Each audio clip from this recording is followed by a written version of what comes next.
there's a Vogue article that came out recently, relatively recently, and I've noticed over the past few days it started to grab some attention, started to go viral. And I will say the title is relatively provocative. The title of this article, this is from Vogue. The person who wrote the article is Chanté Joseph. Hopefully I'm saying it right. It's always a struggle to read the names of these people who write these articles that go viral. I was wondering if Chanté is male or female, but no. All I see is what the response to our boyfriend's embarrassing says about the current state of heterosexual dating. Ooh. I'm not going to have time to react to that article, but it'd be a very interesting one to read. But anyways, so this headline is probably intentionally relatively provocative. Is having a boyfriend embarrassing now? Now, I will say this.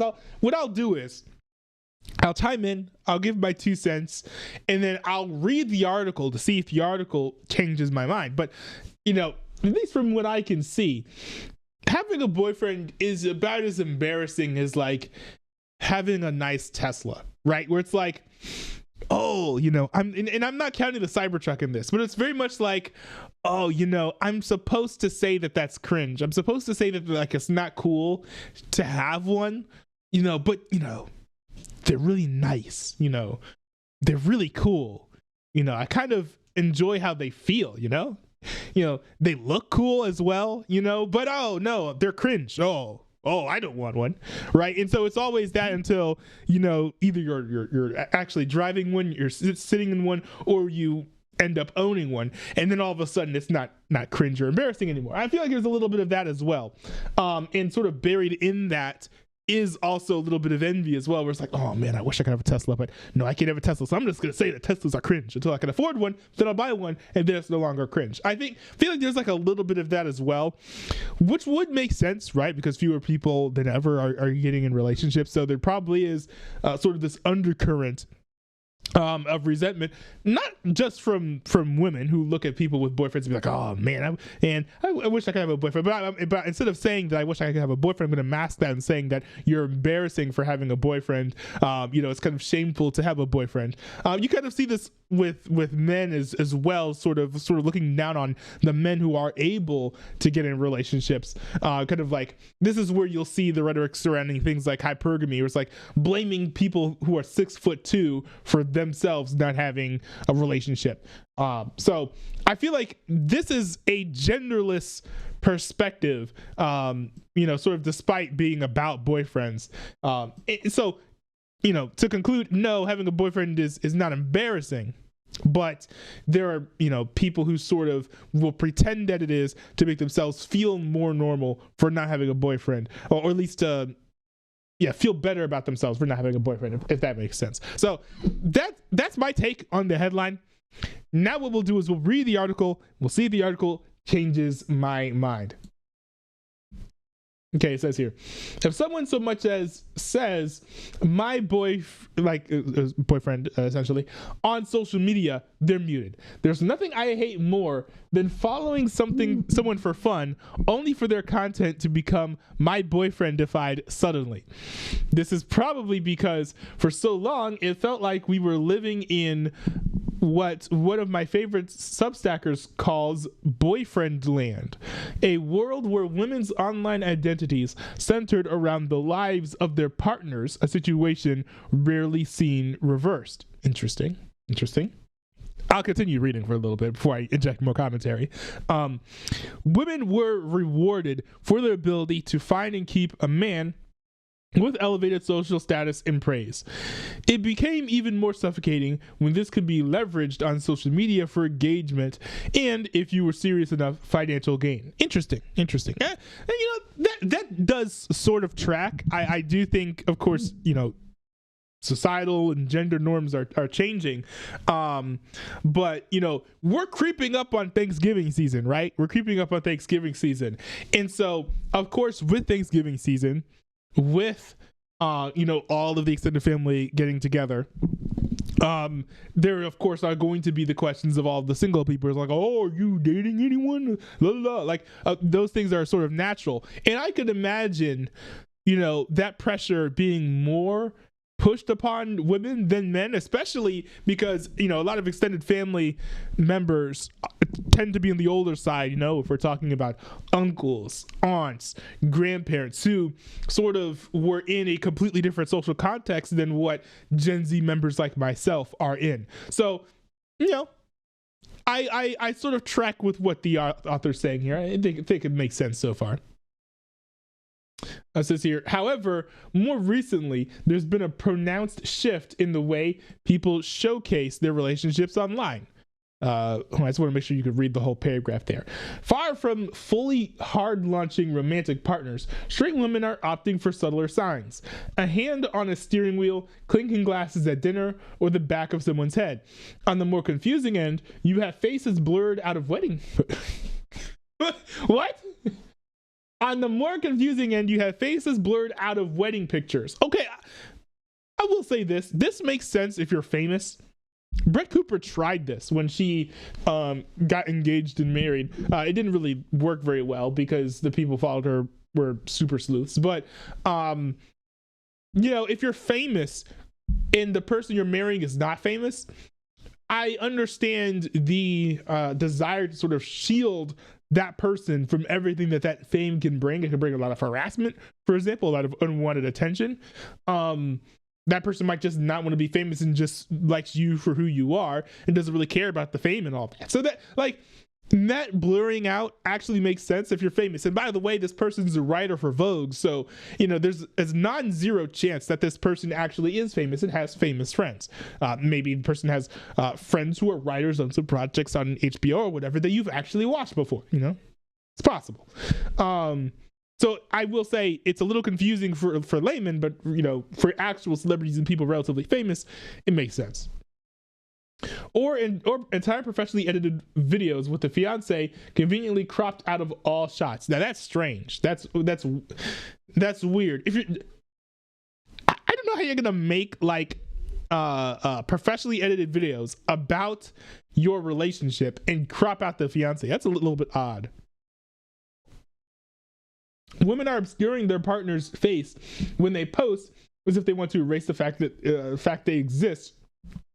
Without actually not posting them. So what gives? Are people embarrassed by their boyfriends now, or is something more complicated going on? To me, it feels like the result of women wanting to straddle two worlds where they can receive the social benefits of having a partner, but also not appear so boyfriend obsessed that they come across as quite culturally loserish. Oh, they don't want to be simps. Ah, okay, yeah, okay. Like, that's understandable, but I think this sort of perspective and this sort of fear is surprisingly catering towards social and cultural norms of Gen Z rather than those of previous generations, which makes sense. But to me, like, sort of the worrying about the fear of what people your age would think versus the ones who are older than you, especially when it comes to dating and marriage, is a very interesting societal shift, which makes sense now that we're seeing all the boomers die off and stuff. But sort of to be like, oh, I don't want to be seen by Gen Z as being a female simp versus, you know, I don't want to appear to be some spinster or whatever term that people would sling around at women for being single. I don't want to appear like that to my parents or grandparents. It's very interesting that is sort of the measurement and determination and the determinants of, you know, what makes you a loser or not a loser, at least according to in the perspective of the person writing this article. I will say there's another dimension here to this as well. And I'm noticing this. I think this is a little bit odd. Now, I don't mind it because I actually like the content that these content creators are creating. But, you know, I will look on, I'm on IG. I you know, use that instead of TikTok. But I'll be on IG and I follow accounts of people who they're like teenagers or whatever, and they make videos talking about like their day or, you know, just various different topics, or they're making comedy sketches, or like just making different bits of content just using their full name, you know, not even under like a pseudonym or anything. And I'm sort of watching and I'm like, is it normal for people like 13, 14, 15, 16 years old to sort of just take their main Instagram account and just use it to make content instead of using it to just like, I don't know, be a normal Instagram page where you post about where you've been, what you're doing, and just like pictures with updates for friends and family? Now it sort of almost feels like, with how all these IG Reels and things are being edited, that they're like all trying to be content creators. I mean, maybe that's what they're doing, but to me, I guess from my perspective, from how I used it and how all my friends from college used it, none of us really used IG in an attempt to sort of be content creators, except for a few. I actually know one who's quite famous now. I think he goes by the Plump Cover or something, and he's pretty popular now. But you know, most people that I know on IG didn't use Instagram as a way to, you know, be a content creator. But it almost feels normalized now, because whenever I see, you know, someone new pop up in my feed, I'm like, oh, that's cool content, let me follow this person. You know, maybe not 9 times out of 10, but like there's a 50-50 shot that this person is like 16, 17, 18, 19, 20. And I'm like, so you were just using your personal account just to make public posts, you know, sometimes highly edited videos about like design and various topics. Like that just seems, you know, a bit much to me. But all of that to say, you know, that when people do that, it also forces them to be the sort of niche with their Instagram account where, you know, they are a content creator in this genre. Why is Ariana Grande's nose so shiny in this video? They're in this genre. So like, let's say you travel a lot, and so your reels and stuff are all about traveling. So then you are a travel content creator. And then when you get a boyfriend or whatever, then what, you become a girlfriend content creator, I guess is what the person is saying here. But to me, it's like, if your account is just about updates about yourself, then of course it's natural to talk about your boyfriend, talk about your girlfriend. If you're branded content creator, it's a little bit different. But I think that adds another dimension to it and explains a bit of this phenomenon here that this author is noticing. This is here. They want the prize and celebration of partnership, but understand the norminess of it, says Zoe Samudzi, writer and activist. In other words, in an era of widespread heterofatalism, women don't want to be seen as being all about their man, but they also want the clout that comes with being partnered. Interesting. This feels like a Blue City take. I feel like for the people in like flyover country in the United States of America, they will not find this perspective relatable. Heterofatalism. What even is this? I almost sound like Aiden Ross trying to sound out the word fascist. Heterofatalism. What the heck is this? Hold on. Let me look up this term. But I will say, and I find it a little bit annoying, how there is people complaining about heteronormativity in certain spheres of the internet and academia, as well as in media and journalism. And so like, it's weird sort of being from a more normal mainstream context. Heteronormativity is relatively normal. The people complaining about this come from a homonormative perspective, where it's like they're attempting to be heterodox, but what they've created is a new orthodoxy that only they are sort of like in on. And so therefore they're complaining about, oh, you know, you want a man? What's wrong with you? All right. Those sort of takes only come from, you know, the New Yorkers who end up writing these articles for Vogue and the New York Times and all of this. But yeah, here we go. So heterofatalism, this is from our Urban Dictionary. It says heterofatalism, also known as heteropessimism. Heterofatalism is an attitude of embarrassment or negativity towards one's heterosexuality. Heterofatalism consists of a performative disaffiliation with heterosexuality and desire to have a different sexual orientation. And it's so weird. I mean, I feel like this is a distinctly Blue City take. And for that, I don't feel like commenting on it too much because I don't know how relevant it is. Right?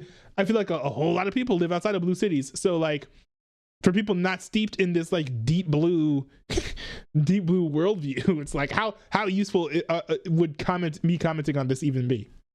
So let's resume. But it's not all about image.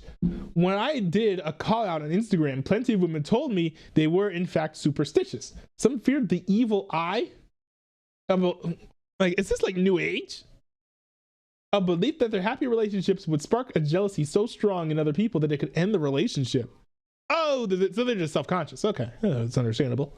Others were concerned about their relationship ending and then being stuck with the posts. I have learned this firsthand. You know, you can easily just delete or archive posts. It's not as easy to mass archive posts as I would like, but that's something that can be done. So you're not stuck with the posts, okay? You're good. I was in a relationship for 12 years. Whoa! I was in a relationship for 12 years and everyone once posted him or talked about him online. We broke up recently. I don't think I will ever post a man, says Nikki 38. I mean, I gotta say, you know, my sincere condolences.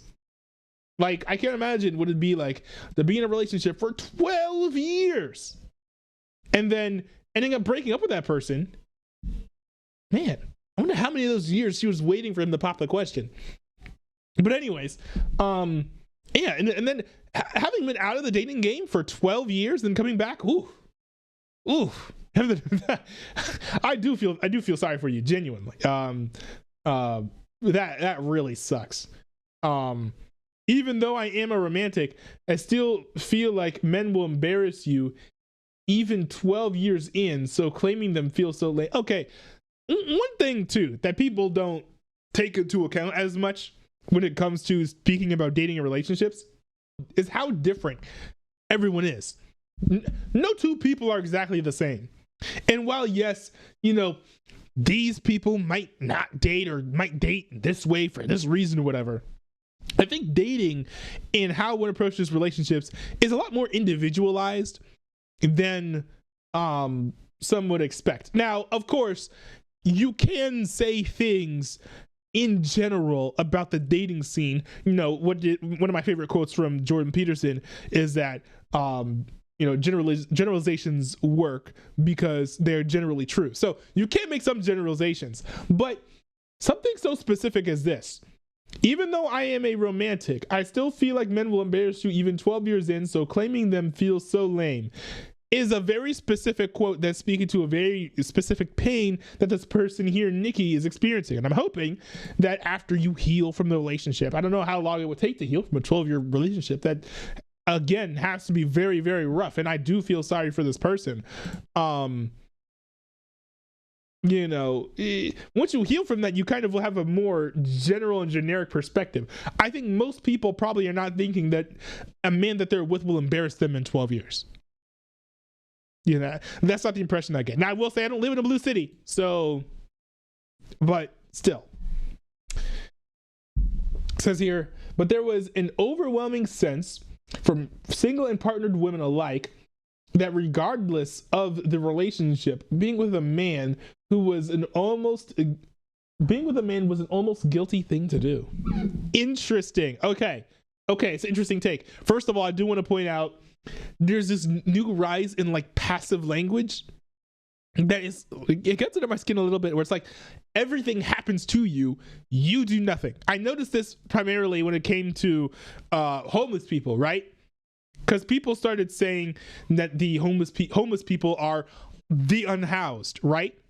Because, you know, and I was thinking, like, why would anyone say unhoused instead of homeless? It's more syllables. A lot of times when slang sort of like catches on or whatever, it's to reduce the amount of syllables to make the words easier to speak. But then I'm realizing, hey, well, this is a passive term, right? If you are unhoused, the state of not having a house happened to you, versus being homeless. You know, it could be your fault, it could not be your fault, right?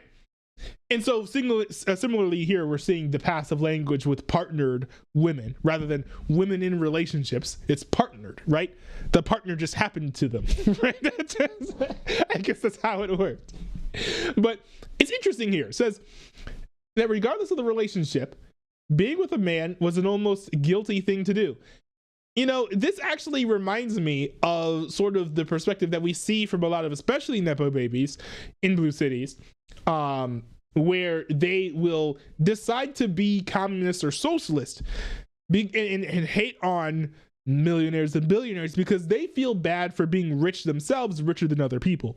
And simultaneously, they envy people who are richer than them. It's a weird thing. But, you know, I think there is a sort of feeling where if you have what most people don't have, which is relationship, but I think it's true, Gen Z belief, most people don't have relationships in Gen Z. If you have what most people don't have, there is sort of like a natural inclination for some people to just like feel guilty about that. It's like, oh, I don't know if I should have that, right? Like imagine if you're the only one of your friends who like brought like a brand new car straight off the lot. You got like this like Model S Tesla or whatever, and you're like, oh, man, nobody else has a Tesla, nobody has an EV, nobody has new cars. All their cars, you know, they were manufactured 12 years ago.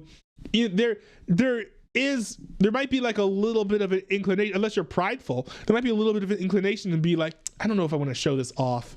You know, it feels like I'm being, you know, braggadocious, showing off my flashy new car to all my friends who have old, broke down huckabucks. You know, so from that perspective, I kind of get it, and it's actually a very normal and human, you know, response or knee-jerk reaction to have. On the Delusional Diaries podcast, fronted by two New York-based influencers, Hallie and Jazz, they discuss whether having a boyfriend is lame now.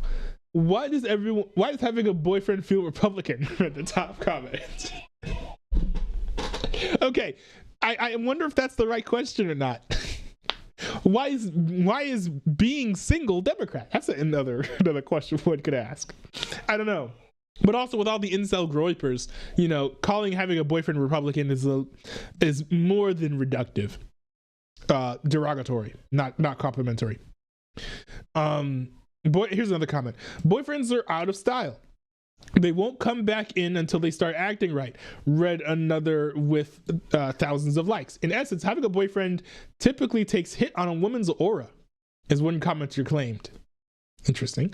Funnily enough, both of these hosts have partners, which is something I often see online. Even partnered women will lament men in heterosexuality, partly in solidarity with other women, but also because it is now fundamentally uncool to be a boyfriend girl. Well, I will say, you know, I don't know if there's a scientific study on this or proof of this, but I think it's pretty well accepted that like you will adapt yourself to be like the people you are around. So let's imagine you were in a friend group of 10 people. You spend your entire time hating on men. Then you get into a relationship. You're the only person in the friend group who's in a relationship. You then get a boyfriend. What are you gonna do? Stop hating on men? Tell everyone in your friend group to stop hating men? You may, but then that may cost you some friendships. So like if you were hopping on the hating men and hating heterosexuality trend as a trend rather than it being an intrinsic belief, part of your belief system, then I can understand continuing with that rhetoric. You know, especially, you know, partly the solidarity with other men, solidarity with your friends, right, who also hate men. Like, that's understandable. This is just like such a Blue City article. I feel like I should be reading this with like a New York City dweller by my side. Like, it almost feels wrong for me to read this, like not being a member of a Blue City. It says here, it's not just in these women's imaginations. Audiences are icked out by seeing too much boyfriend content, myself included, it seems, as indicated by my liberal use of the mute button. When author and British Vogue contributor Stephanie Yeboah Man, it is so hard to read all these author names. Stephanie Yeboah. I'm just going with that. There's no speech option, is there? No, there is not. Okay. When author and British Vogue contributor Stephanie Yeboah hard launched her boyfriend on social media, she lost hundreds of followers. I wonder if they were male or female. Because that's quite normal. If you're a female, to lose male followers once you get in a relationship, or once you get engaged, or once you get married, because there are a bunch of people who just like sort of like lurk because they like observing you. Let's put it in a family friendly way, or they think that they might somehow at some point get a shot with you, and so that feels sort of wrong to do once that person gets inside of a relationship. Also, I've noticed that when somebody gets in a relationship and they make a relationship launching post, that gets boosted up in the algorithm for some reason. So there are also probably a lot of people who are seeing your post, forgot that they followed you, and then unfollowed you because they're like, I don't really know her anymore. We haven't talked in 3 years, you know. So I think there's probably a bit of that dynamic in there as well.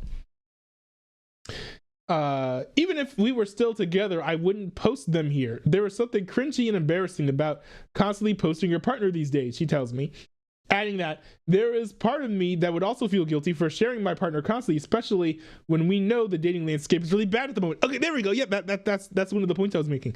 I wouldn't want to be boastful. It's a very human take to have, and extremely understandable. One thing I will say is, I think what might be more embarrassing is if you are sort of running through boyfriends or running through girlfriends.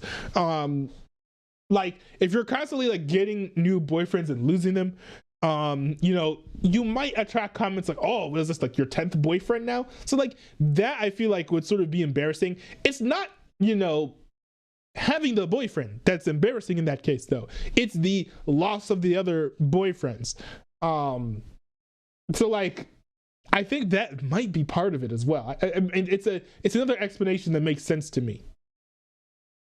Here we go. Sophie Milner, a content creator who experienced people unfollowing her when she shared a romantic relationship. This summer, a boy took me to Sicily. I posted about it on my subscriber section, and people replied saying things like, please don't get a boyfriend. She admits that her content perhaps becomes less exciting when she is in a relationship. Being single gives you this ultimate freedom to say and do what you want. It is absolutely not every woman, but I do notice that we can become more beige and watered down online when in a relationship, myself included. I mean, having been in relationships before, I've never experienced this, but I will say I don't think I've ever been in a relationship with someone who is extremely active online when it comes to posting. Both people that I've dated in the past, they were very active on social media, but they were heavy consumers, right? To the point where, you know, we're talking about going like years without making a single post on Instagram, and no Instagram stories, levels of, you know, not passivity, but using your account for consumption rather than for posting. So this is not something I've ever experienced. Now, who knows? Maybe it'd be different if I ever get in a relationship again. Maybe the next person that I'm with is very active on social media. I don't know. But I've also never really been one to pressure and be like, oh, post me on social media, la la la. So maybe it's just me in my experience that I, as a man, don't really care, you know, what my significant other would post on social media, as long as you're not being like sexually provocative or anything like that. So like maybe it's just me not pushing heavy on this, which is why this is something that I've never experienced, or me just not really being with people who post a lot on social media. Now, I wouldn't be shocked if those are factors as well. And I don't know, maybe most people are more hands-on with what their wives or girlfriends post. The one thing I do notice is that when people get married, I notice oftentimes, you know, both people will just stop using social media altogether, or they will make a couple's account, and it's very clearly run predominantly by one of them, either the husband or the wife. That's one thing that I have noticed.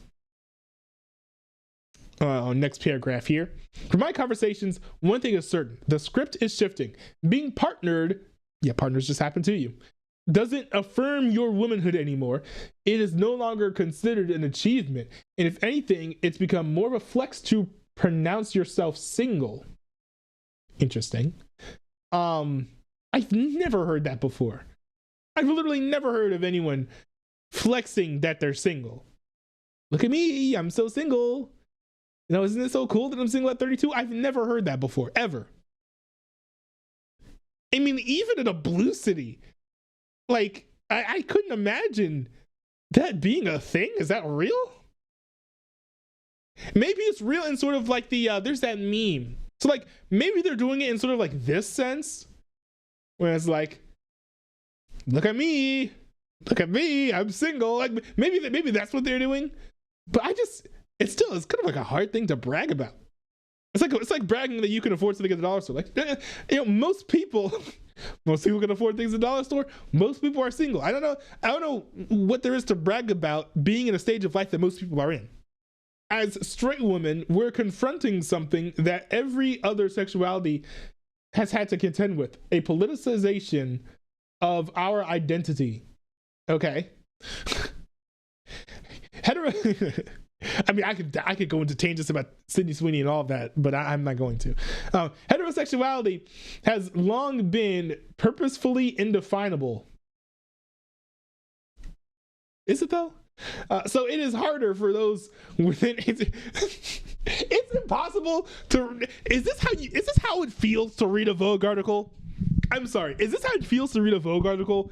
Because like every like paragraph or two, they're just like question bubbles, just like popping up in my head. It's like, no, what the heck is this? What the heck is that? Like, heterosexuality has long been purposefully undefinable. I don't think that it has, and that barely makes sense. That like as a phrase, it barely makes sense. Heterosexuality is the norm, has always been the norm, and so sort of has, in the West at the very least, been sort of part of the glue that upholds the majority of specifically gender norms, but a lot of social norms as well, right? A lot of things are sort of geared towards, heterosexuality and the sort of, natural end result of living out your sexuality as a heterosexual. So for example, right, the expectation that men at a certain age will have their own place or own their own house. Why is there that expectation? Well, if you have your own place, to own your own house, it's a lot easier to, have a wife move in with you, right? People don't really, a lot of people aren't anticipating, I can't wait to have a wife and have her move into my parents' house with me. Like, that's just not something that you hear a whole lot, right? So like a lot of like the social and cultural norms are centered and geared around heterosexuality for men, is being able to get a wife and then have a career that sort of supports that wife and potential children. And for wives, it's like building up the traits that would make you desirable as a wife, and sort of like having the skills needed to sort of cook and take care of the home and all of those sort of things. That's been very definable. Something that feminists have fought with traditionalists over every single generation in the United States. To say that it's been indefinable is sort of just like acting like you're swimming in the water. It's like, there's no water here. I don't see what water? I don't see any water. It's like, sure, maybe you're sort of drowning in this thing, but it does exist, To say that heterosexuality is somehow less or more definable than like homosexuality or bisexuality or pansexuality or any other sexuality is humorous. Let's put it that way. However, as our traditional roles begin to crumble, maybe we're being forced to reevaluate our blind allegiance to heterosexuality. Well, yes. Traditional roles and heterosexuality are within cells interlinked. This is why you will never see a tradphobe who is not also heterophobic, and you'll never find a heterophobe who is also not tradphobic, because the people who hate heterosexuality also hate traditionalism, and the people who hate traditionalism also hate heterosexuality. You also don't see a whole lot of people who love traditionalism and want things in America to go back to the way they were, also lauding all of the virtues of homosexuality. You also don't see that a lot. You can either embrace traditionalism, embrace heterosexuality, or embrace sort of the opposite of traditionalism and embrace homosexuality. You may sure if you're on one side of the aisle, you may accept the other, but I mean, you probably would never praise it as much as the sexuality or the sort of social outlook that you prefer, naturally, right? So even someone who was a liberal conservative, right, I would describe as, let's say, a conservative who supports LGBT rights, let's say, for example, will never go around celebrating gay marriages as they would celebrating, I don't know, someone like Sabrina Carpenter embracing her heterosexuality, for example, right? So, there is a divide here. I'm actually surprised that they're pointing this out. That with the crumbling of traditional roles, heterosexuality fades away as well. Obviously, there's no shame in falling in love, right? Yeah, it's the boyfriends that's the problem, right? Go lesbians. It's obviously, there's no shame in falling in love, but there's also no shame in trying and failing to find it, or not trying at all.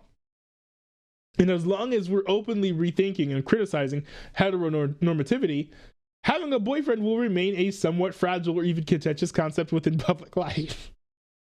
This is also happening alongside a wave of women reclaiming and romanticizing their single life.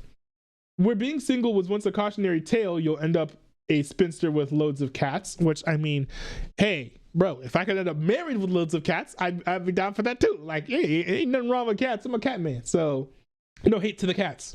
It is now becoming a desirable and coveted status.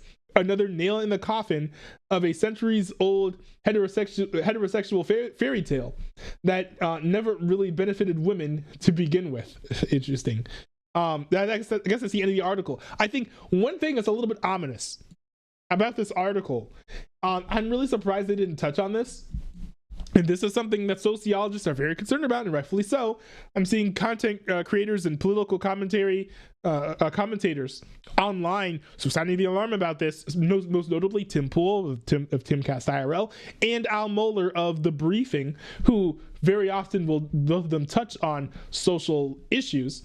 With the end of heteronormativity, with the end of boyfriends, with the end of straight people becoming partnered, what you'll also find is the end of children. And, we're seeing this now with the fertility rates absolutely plummeting like temperatures in the winter.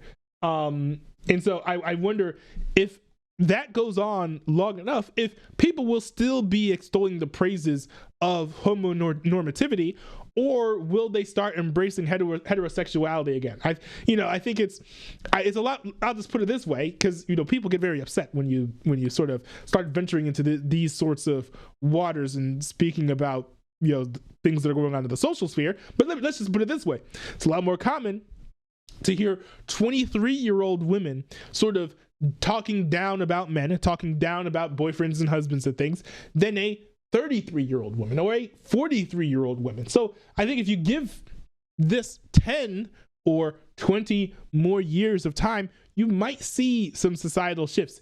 And if not, I would be very shocked and interested, and I would also be diving back in to these sort of waters to kind of figure out, like, what happened? Why did things stay the same? I'd be very curious about that.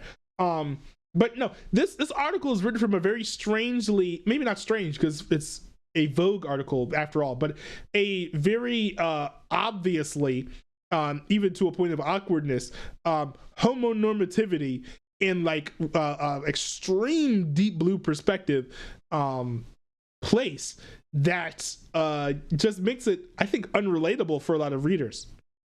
I don't think that a lot of readers can identify with a lot of what this author is talking about. Maybe to an extent of bragging about your significant other feels wrong because none of your other friends are in relationships. That I understand. But a lot of it is just like the boyfriend himself being embarrassing. Like, nah, that just doesn't. That doesn't make sense unless you're picking really bad boyfriends. In which case, then, like, maybe that is a little embarrassing. Right? And, that's something that I'm saying in a demeaning or gloating way. It's like, pick better boyfriends, but that's something that you learn as well throughout the course of dating, right? How to pick better boyfriends. You find that by picking bad boyfriends and then learning, oh, this is bad. Maybe I should pick someone better. So very interesting article. I can definitely see how this got a rise out of some people, especially people who don't live in New York. Like, that's very understandable. But let me know in the comments, what do you think about this article? Kind of curious to hear what you guys have to think about that article as well, because it went viral. I'm sure a lot of you guys read it. So I'd like to hear your guys' thoughts.